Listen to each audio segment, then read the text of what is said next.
السلام علیکم پیارے بہنوں اور بھائی، کیا کبھی آپ نے محسوس کیا ہے کہ دل پر ایک عجیب سا بوجھ ہے؟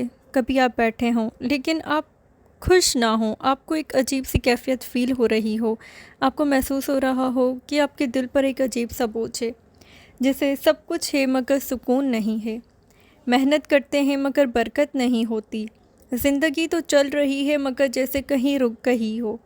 تو دوستو، یہ کوئی اتفاق نہیں ہے، یہ وہ دھول ہے جو روح پر گناہوں سے جمع ہو رہی ہے، اور اس دھول کو مٹانے کے لیے ہمیں اللہ سے معافی مانگتے رہنا چاہیے۔ آج ہم بات کرتے ہیں استغفار کے راز پر، ایک ایسا عمل جو دل کے اندھیروں کو روشنی میں بدل دیتا ہے، مایوسی کو امید میں بدل دیتا ہے، اور تنگ دستی کو خوشحالی میں بدل دیتا ہے۔ جی ہاں، استغفار دنیا اور آخرت کی کنجی ہے۔ استغفار عربی لفظ ہے جس کا مطلب ہے ڈھانپ دینا، چھپا دینا، یعنی اللہ سے یہ کہنا کہ اے میرے رب، میری غلطیوں کو ڈھانپ لے، میرے گناہوں کو مٹا دے۔ استغفار صرف زبان کا ذکر نہیں، یہ 4 سنتوں پر قائم ایک مکمل نظام زندگی ہے۔ پہلا، اعتراف کہ ہاں میں نے غلطی کی ہے۔ دوسرا، ندامت، اس پر دل سے شرمندہ ہونا۔ تیسرا، ارادہ کہ دوبارہ ایسا نہیں ہوگا۔ اور چوتھا، عمل، غلطی کو فوراً چھوڑ دینا۔ یہی استغفار کا حسن ہے۔ یہ بندے اور رب کے درمیان ایک پل ہے۔ اللہ چاہتا ہے کہ جب تم گناہ کرو تو فوراً اس کی طرف لوٹ آؤ اور استغفار کر لو۔ ہمارے پیارے نبی نے فرمایا، جس نے استغفار کو لازم کر لیا، اللہ اس کے لیے ہر تنگی سے نکلنے کا راستہ بنا دیتا ہے، ہر غم سے نجات دے دیتا ہے، اور ایسی جگہ سے اسے رزق عطا کرتا ہے جہاں سے وہ سوچ بھی نہیں سکتا۔ یہ ہے استغفار کی طاقت، جو تنگی کو خوشحالی میں بدل دیتی ہے، جو غم کو مٹا دیتی ہے، اور سب کا علاج ایک الفاظ میں ہے۔ آئیے دیکھتے ہیں کہ استغفار کی دنیاوی فائدے۔ اللہ تعالیٰ نے سورہ نوح میں فرمایا، اپنے رب سے معافی مانگو، بے شک وہ بہت بخشنے والا ہے، اور تم پر آسمان سے بارش برسائے گا اور تمہیں مال و اولاد سے بھی نوازے گا، تمہارے لیے باغات اور نہریں پیدا کرے گا۔ استغفار کے ساتھ دنیاوی فائدے ہیں، جس میں سے پہلا ہے بارش اور زرخیزی۔ استغفار خشک زمینوں کو سیراب میں بدل دیتا ہے۔ نمبر 2 ہے رزق، برکت، کاروبار میں برکت، مال میں اضافہ کر دیتا ہے۔ نمبر 3 ہے نیک اولاد، استغفار سے اللہ تعالیٰ آپ کو ایک نیک نسل کی دعا دیتا ہے۔ نمبر 4 صحت و طاقت، روح کی صفائی جسم کو توانائی بخشتا ہے۔ نمبر 5 مشکلات سے نجات، اللہ ہر تنگی سے نکالنے کا راستہ پیدا کرتا ہے۔ نمبر 6 غم اور پریشانی کا خاتمہ کرتا ہے، استغفار دل کا بوجھ ہلکا کر دیتا ہے۔ اور آخر میں نمبر 7 لوگوں میں محبت اور قبولیت، اللہ آپ کو دوسروں کی نظر میں محبوب بنا دیتا ہے۔ یہ سب صرف ایک الفاظ کے بدولت ہے۔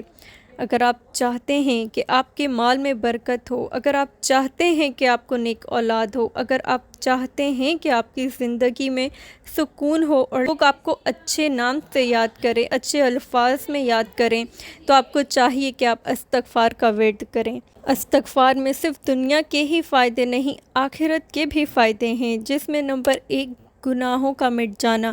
اگر آپ اپنی زندگی میں اللہ سے استغفار کرتے رہیں گے تو اللہ تعالیٰ آپ کے تمام گناہوں کو مٹا دے گا۔ توبہ سچے دل سے ہو تو گناہ ایسے مٹ جاتے ہیں جیسے کبھی کسی نے کوئی گناہ کیا ہی نہیں تھا۔ نمبر 2 درجات کی بلندی، استغفار کرنے والے کا نامہ اعمال میں اضافہ ہوتا ہے۔ نمبر 3 اعمال کا نورانی ہونا، ہمارے پیارے نبی نے فرمایا تھا، خوشخبری ہے اس شخص کے لیے جس کے نامہ اعمال میں استغفار زیادہ ہو۔ نمبر 4 عذاب سے حفاظت، قرآن کہتا ہے اللہ انہیں عذاب نہیں دیتا جو استغفار کرتے ہیں۔ نمبر 5 ہے جنت کی بشارت، مخلص توبہ جنت کا راستہ آسان کر دیتی ہے۔ نمبر 6 اللہ کا قرب، استغفار بندے کو اللہ کے قریب کر دیتا ہے۔ اور نمبر 7 ہے گناہ کا بدلہ نیکی میں، اللہ بعض اوقات گناہوں کو نیکیوں میں بدل دیتا ہے، یہ رب کی شان کریمی ہے۔ ہمارے پیارے نبی نے فرمایا، جس نے صبح و شام یقین کے ساتھ استغفار پڑھا اور اسی دن وفات پا گیا، وہ جنتی ہے۔ لیکن ہم انسان اکثر بھول جاتے ہیں دنیاوی کاموں میں، اپنی خوشیوں میں، اپنے مزے میں ہم بھول جاتے ہیں اللہ سے توبہ کرنا۔ اب بات یہ ہے کہ ہم استغفار کو اپنی زندگی میں کیسے شامل کریں۔ پہلا، آپ اپنے فون میں 3 الارم لگا دیں، صبح، دوپہر، شام، ہر بار 30 سیکنڈ کے لیے استغفار پڑھیں۔ دوسرا، روزانہ کی ایک تعداد طے کر لیں کہ کم از کم میں آج دن میں 100، 300 یا جتنی بار بھی آپ پڑھ سکتے ہیں استغفار کا ورد کریں گے۔ نمبر 3، ہر نماز کے بعد 3 بار کم از کم استغفار کہنا سنت ہے۔ چوتھا، ہر مجلس کے اختتام پر کہیں۔ پانچواں، جب بھی کسی غلط منظر پر نظر پڑے تو فوراً دل سے کہیں استغفار۔ دوستو، استغفار صرف لفظ نہیں ہے، یہ سکون کا راز ہے، رزق کی کنجی ہے اور اللہ کی رحمت تک پہنچانے کا راستہ بھی یہی ہے۔ آج سے عہد کریں کہ آپ روزانہ استغفار کو اپنی زندگی کا حصہ بنائیں گے۔ اللہ آپ کے غموں کو راحت میں اور آپ کے اندھیروں کو روشنی میں بدل دے گا۔ اگر یہ پیغام آپ کے دل کو لگا تو اسے اپنے تک محدود نہ رکھیں، شیئر کریں تاکہ کسی اور کے دل بھی ہلکا ہو جائے۔